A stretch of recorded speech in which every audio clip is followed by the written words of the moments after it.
From the Oklahoma newsroom, this is an OSU update. I'm Jenny Carlson here with Kyle Fredrickson. Kyle, it may be hard for some people to believe, but Mike Holder has been the athletic director at Oklahoma State now for 10 years, a decade of Mike Holder's leadership in the athletic department.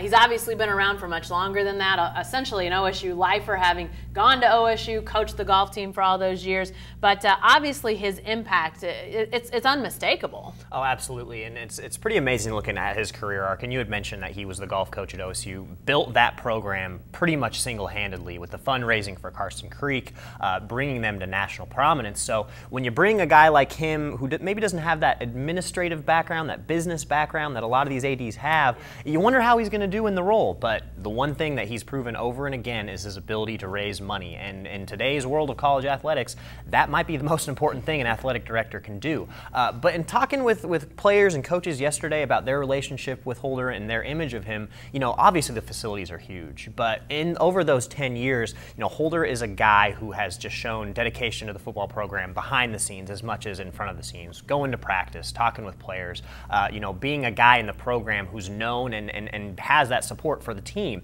And just as we've seen this week at the situation in Texas, when your athletic director isn't doing what he's supposed to do, it definitely has a trickle-down effect and can impact a whole ton of different aspects of the program. So, you know, that's something that Gundy is certainly appreciative of. Talking with him, you know, he admitted that him and Holder have had issues in non-conference scheduling and his contract extension, things that we've documented over the past few years. But beyond that, I don't think that he could ask for a better athletic director, considering how far this program has come in the past 10 years. Well, and I think you could say probably the same thing about fans, because I know some fans have been upset about season ticket prices and different things like that. But yet, if you look at the big picture, it's hard for fans to disagree with the fact that where their football program is, and by extension, you know, their whole athletic department, is in a much better spot now than it was 10 years ago. Oh, absolutely. And you know, like you mentioned, this is an OSU guy. He lived on campus when he was a student here. He stayed here. And when you have a head football coach and an athletic director who are both alums, I mean, I don't know, you'd be hard-pressed to find that situation at another school. So it's going to be interesting to see how much longer both Gundy and Holder hold down their spots. I mean, they're both reaching that 10-year benchmark. How much longer do you want to have that job? But I think Cowboy fans are hoping they stay as long as possible, because with what they've done so far, they've certainly earned that vote of confidence. All right, you had a chance to sit down and talk to Mike Holder earlier this week. Let's hear what the athletic director at Oklahoma State had to say. So yeah, Mike, thanks for joining us in studio here today. Obviously, this being your 10th year as athletic director, we'd just love to hear how it's been. You know, when you hear that, 10 years at OSU, what does it make you think? Has time flown by? I mean, how do you reflect on those 10 years? I'd say it feels more like about 10 days. Okay. You know, as I reflect, I think about how blessed I've been to, I guess now I've been at Oklahoma State working as a coach or an athletic director for 42 years, and what a blessing, you know, to be at a place you love, around people that you love being associated with, doing something that's really not a job, whether you're coaching or being an athletic director. You know, not very many people in this world are that lucky. So I love coming to work every day. I'm surrounded by a lot of great athletes, great coaches and support staff. It makes my job really easy. And we've got a great fan base. You know, there's a real passion for Oklahoma State among our people, and all that works together to make my job very, very enjoyable. When you look back at those 10 years, you've accomplished so much with facilities and the building of the football program and you know, everything that's gone into the rise of Oklahoma State athletics.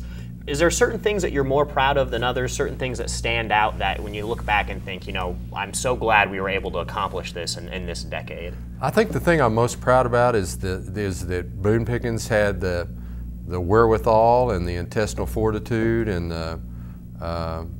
the generosity, the kind heart to step out there and give that $20 million back in 2001 or 2, I can't remember what year it was, to get us started on the south side of the stadium and really set in motion the renaissance that has been Oklahoma State football. And then in 2005 to follow that up with another $165 million.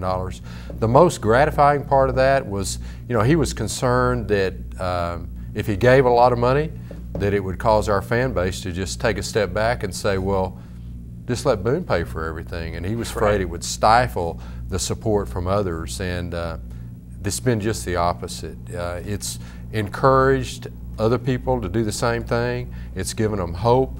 And I think the most gratifying thing about all of this is see the unity among our fan base and the generosity and the passion for not just football, primarily football, but for the whole athletic department, and what that's allowed us to accomplish as an institution, as a university, as a fan base, as an alumni base, as an athletic department. I mean, it's all very, very, very invigorating, I guess I'd say. It might be a good word. Right. You know, after spending so many years as the golf coach at OSU, transitioning into the athletic director role, what were some of the biggest things that you had to adapt to and change to, and just taking on such a different responsibility within the athletic department? I think the biggest adjustment was when I was a golf coach.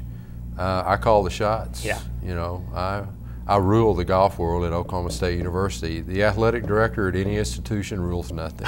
Okay, yeah. You serve at the wishes of the Board of Regents. You have a lot of people to serve within leadership, also among the fan base. You need everybody pulling together in the same direction. So you're dependent on thousands of people, whereas as the golf coach, I wasn't dependent on too many people other than a few key donors and the athletes that I recruited, and I had control of who I signed and who I kept and the discipline and everything within that program. That's not the case anymore as athletic director, so that was a huge adjustment for me. And I tell everybody all the time, after 10 years as AD, if I could go back and be a golf coach, I think I'd be a whole lot better golf coach. I've learned a lot with the on-the-job training as an athletic director. It's forced me to grow as a person. Yeah, I can imagine. And, you know, switching topics a little bit, just to this football season, a lot of optimism with Mason Rudolph and guys returning on defense. How do you reflect on where this team is at and just the late season turnaround last year? I know fans and even reporters were shocked by just how much momentum OSU was able to create with those last 2 wins. For you, following this program, seeing Mike Gundy develop it over the years, what did last season mean to this program, you think, especially late and everything this team was able to overcome and kind of where they sit now? It's amazing how one play can turn around the perspective for the entire fan base. But that's what happened in Bedlam when Bob Stoops decided to repunt to Tyreek Hill. So from that play on, it's been all positive, all forward, a lot of momentum. We've sold a lot of season tickets. I was hoping we'd set a new record for season tickets. We're within about 2,000 of that, and we're still selling today. I think if our team continues to win, we'll continue to sell season tickets right up to the Bedlam game in Stillwater in late November. So a lot of great stuff from last season that's carried over to 2015. Right, and just kind of a last question, so much development has taken place over the last 10 years in this program with facilities and all the momentum that you've built in so many different sports. What's next? When you look at the next 10 years of what this university can build and where they can go from there, what really is the vision? Well, I think the number one priority is continuing to invest in our student athletes. They're the lifeblood of the program.